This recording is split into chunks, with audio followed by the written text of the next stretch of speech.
बच्चों, अब हम सूरदास का जो दूसरा पद है वह पढ़ेंगे।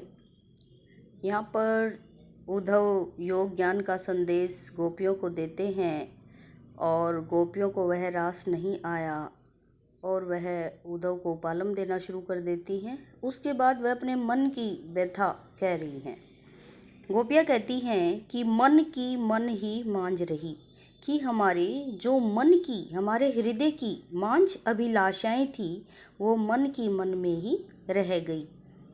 कहिए जाए कौन पे उद्धव नाही परत कही। हे उद्धव, कुछ ऐसी बातें जो हम सिर्फ श्री कृष्ण से कहना चाहते थे अब किस से जाकर कहें।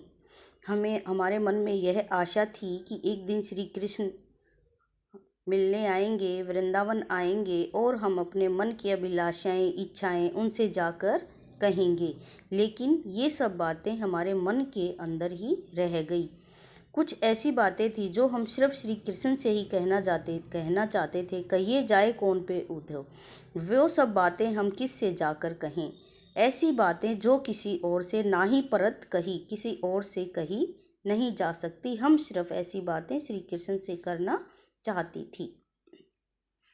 अवधि समय आधार आस आवन की। आधार आस आशा आवन आगमन। प्रत्येक क्षण श्री कृष्ण के आगमन की आशा में हम जी रही थी और तन और मन से विरह की यह व्यथा दुख सहन कर रही थी।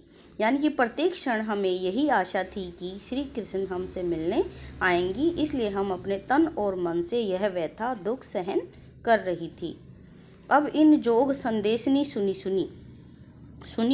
सुन सुनकर, संदेशनी संदेशा, जोग योग ज्ञान का। हे उद्धव, अब तुमने जो ये योग ज्ञान का संदेश हमारे को दिया है, यह सुन सुनकर हम विरहिणी वियोग में जीने वाली, श्री कृष्ण के वियोग में जीने वाली जो गोपियां हैं वह विरह दधी, विरह अग्नि में विरह के कारण और भी दधी जल रही हैं। यानी कि हमें आशा थी कि श्री कृष्ण हमसे मिलने आएंगे, लेकिन तुम यह योग ज्ञान का संदेश जो सुना रहे हो, यह सुन सुनकर हमारी विरह अग्नि और भी ज़्यादा प्रबल हो गई है। चाहती हुती गुहारी जीतहिते उनते धार बही। चाहती हुती, चाहती हैं, हुती थी, गुहारी पुकार पुकार कर। अब हम इस योग ज्ञान का जो संदेश है यह हमें बिल्कुल भी नहीं भाया।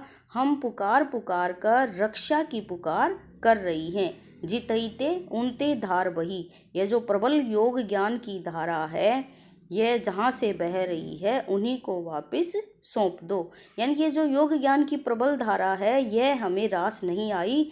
हम गुहार लगाना, पुकार पुकार कर अपनी रक्षा की पुकार कर रही हैं। हमें योग ज्ञान का संदेश अच्छा नहीं लगता। सूरदास अब धीर धरियो क्यों। सूरदास जी कहते हैं, गोपियाँ उद्धव से कहती हैं कि अब धीर धैर्य धरी धारण करना क्यों। अब हम गोपियाँ धैर्य धारण क्यों करें। मर्यादा न लही, मर्यादा मर्यादा जब, और क्यों हम मर्यादा का पालन करें। जब गोपियाँ कहती हैं जब श्री कृष्ण ने ही अपनी मर्यादा का पालन नहीं किया तो हम धैर्य धारण क्यों करें और क्यों मर्यादा का पालन करें। हमें आशा थी कि श्री कृष्ण गोपियों से मिलने आएंगे और हम अपनी सारी हृदय मन की अभिलाषाएं, इच्छाएं, बातें सब उनसे जाकर कहेंगे, लेकिन श्री कृष्ण ने ही अपनी मर्यादा का पालन नहीं किया तो हम धैर्य धारण क्यों करें। इन पंक्तियों में तुकात्मकता है, बड़ी ही सुंदर सटीक ब्रज भाषा का प्रयोग किया गया है।